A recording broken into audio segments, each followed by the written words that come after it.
James Hunt for the untouchable true school sports. Let's go, baby. Bow! Be careful what you wish for because it can become a reality. Yeah.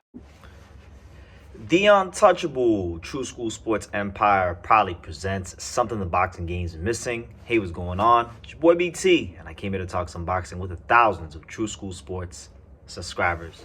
Alright, so I'm going ahead and get my first batch of videos done for 2025 because there's a lot to discuss and a lot to share with the boxing world as far as my thoughts, my perspectives, because you guys seem to enjoy these kind of videos. So let's talk about it, because this fighter right here, he's a fighter that has been kicking ass and taking names on the undercards of Golden Boy shows all of 2024. You know, he's a fighter that I've talked about here and there over the years, but not consistently. And truth be told, he hasn't really been in a consistent run of relevant fights throughout his career. Although he is 21-0 with 16 knockouts, I feel like now his career is just now starting to get, in the right direction. And that's none other than Charles Conwell. You know, Charles Conwell, one of the top contenders at 154, a guy that's not going to make headlines for running his mouth. He's not going to be in a bunch of boxing articles because he was talking shit about other fighters. This guy is just a quiet killer. But like, when he's in the ring, I'll tell you one thing about Charles Conwell. I haven't made a lot of videos about him over the years, but when I've watched him fight, every time I've watched him fight, he's made an impression, and them hands been talking pretty loud. So 2024 was a great year for him because he got with Golden Boy Promotions after not fighting in 2023 and not being able to really secure, notable fights in 2022 or 2021 as a rising contender. 2024 was a big year for him because, he was able to fight, just be active. The most important thing for him was just be active and start to build some consistency in his career. 3 fights in a year is always great for any fighter, especially a contender like him. And when we look at Conwell, you would, just looking at the landscape of 154, you would have to believe he's going to be in a notable fight this year, whether it's for a world title or fighting a top contender, because as it stands right now, Conwell is the number 2 ranked WBO contender. Conwell is the number 5 ranked WBC contender. Conwell, unfortunately, is not ranked by the WBA because I feel like him and Terrence Crawford should be a fight that should happen, but that's just me.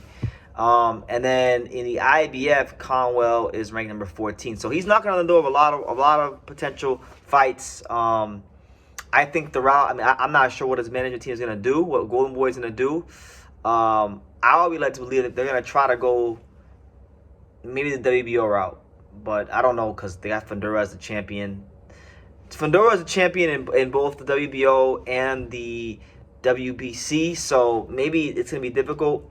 So I could see, I could foresee a possibility where if Vergil Ortiz gets past Madrimov and Vergil can't get a big fight against one of the other guys like Crawford or Bachram or something like that, maybe Golden Boy does an in-house fight with Charles Conwell and Vergil. I think you don't sign Charles Conwell unless you want him to be a potential opponent for Vergil. And truth be told, like, when you go back and you just watch Charles Conwell's last fight and his last couple of fights, this guy, and I mean this in the most respectful way possible, but like, I think in the post-Floyd Mayweather era, a lot of these fighters grew up watching Money Mayweather, who had bad hands and used to just, move around a lot.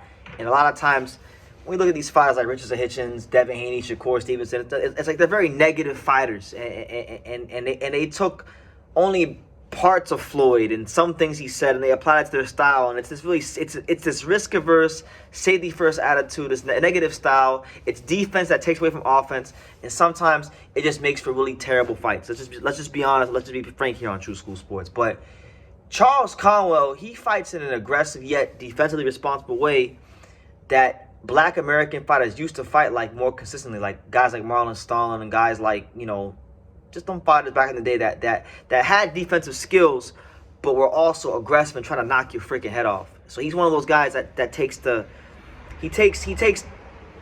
both parts of boxing and he mixes it up very, very well. You watch the fight against the Argentinian and he's in the pocket and he's manipulating the guard. He has an active high guard. He's right in the pocket. He's not wasting movement. But then when he's countering, they're creative counter shots to the body, and he's placing them real well to the body, to the head, putting combinations together. And at times he's sitting down on these punches and making these punches count. They're not just arm punches. They're not just like, accident punches. They're like grown man punches. So it's like, when I watch Charles Conwell fight, he looks like every bit of a threat to top contenders and champions at 154.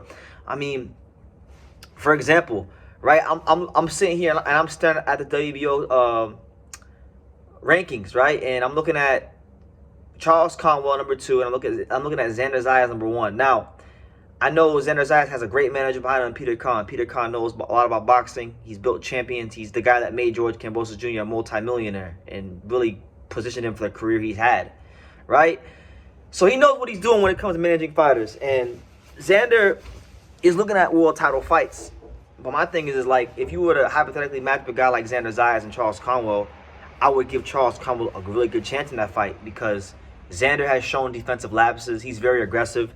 He's going to give Charles Conwell a lot of counterpunch opportunities. And I think Charles Conwell is the more defensively responsible fighter in that fight. So if Xander can't overwhelm this guy, I think Charles Conwell might mess around and beat Xander Zayas. So, you know, I think that's a good matchup. As far as him and Vergil, Boachuk, I thought beat Vergil. Right? But for all the problems Boachuk gave Vergil, I think Conwell might even give Vergil more problems because unlike Boachuk, who at times, you know, may want to stay long on the outside and kind of just want to box, Conwell will not do that. He will be in the pocket. He will look to parry, block, and counter in an aggressive fashion and sit down on these punches. And like, when I think about Vergil Ortiz's career, apart from Boachuk, I think of a lot of guys that are just really and truly kind of feather-fisted. You know, Michael McKinson, and a whole host of other guys. You know, some good fighters. You know, guys that were live bars that came to win, but they wasn't really punching like Charles Conwell. They didn't have the defensive skills of Charles Conwell. They don't have the know-how of Charles Conwell. So when I look at Charles Conwell, I think he matches up very well with a lot of the top 154-pounders. I just hope that he's not too high risk, low reward. And I think with Golden Boy being in his corner, whether it's against Xander, whether it's against Boachuk, whether it's against, you know, Vergil Ortiz or Madrimov, I think this guy deserves a big fight. Even a guy like Callum Walsh, right? Take Callum Walsh, right? Who I know was promoted by Tom Loeffler in conjunction with Dana White. I guarantee you guys, right? And I like Callum Walsh, and I think Callum Walsh will be a massive ticket seller in boxing. If Tom Loeffler and or anybody may have the mishap of matching Callum Walsh against Charles Conwell, I promise you, he will get absolutely fucked up and exposed. And I mean that respectfully. I like Callum Walsh, but defensively, his skills ain't at the par. And Charles Conwell just would have to know how to chop him up and dissect him. I think he's a very dangerous guy for a lot of fighters. And I'm really intrigued to see, with him being so highly ranked and with him having a big promoter behind him, what is going to be the result of Charles Conwell as far as notable fights in 2025? Because he's right there. He's right there. And I think he's got a chance to beat a lot of guys, you know, honestly. You know, I was watching this fight against the Argentinian. I've seen some highlights from some of the other fights he had in 2024, and he's just a very consistent fighter. You know, a guy that's defensively responsible, but yet still right there in the pocket, yet still looking for the aggressive counter punches, yet can still, you know, place these shots to the body and put his punches together in a very intelligent manner. So I just think this is a fighter that people got to look out for, you know, honestly. He probably should have been further ahead in his career than he is now, but, you know, boxing's a crazy sport. Sometimes the business side and managerial issues and things like that, maybe not being the priority of certain promoters, it can hinder a fighter. But I'm making this video to pretty much say, look, I'm putting the boxing world on notice. Charles Conwell's been doing it in the ring. I'm going to do it with my mouthpiece here on True School Sports. This is a guy that can very well gate crash the 154 division. And truth be told, in a perfect world, I would love to see Terrence Crawford fight him. Conwell is not ranked in the WBA, so Crawford don't got to fight him because he's not ranked in the top 15 of the WBA. But like, in a perfect world, like, that'd be a great fight. You know, Charles Conwell being the precision power punching technician he is against a guy like Crawford.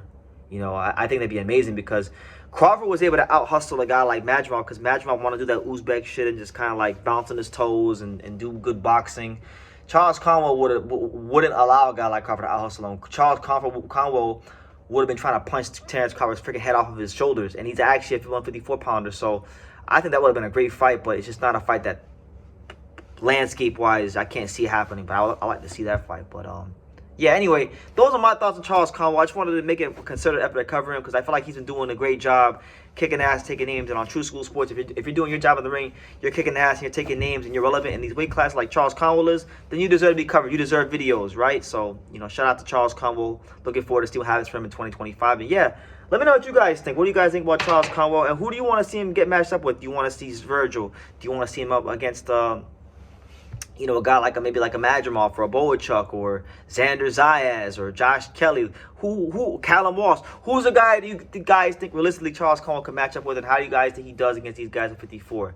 Leave your comments down below. Make sure you guys take the time to subscribe. And like I say in every single one of these videos, you can love me or you can hate me, but I'm just a kid from Dania. So until next time, take care, guys. Thank you for watching another video on the untouchable True School Sports Empire. For more great boxing content just like this, make sure you click right over here.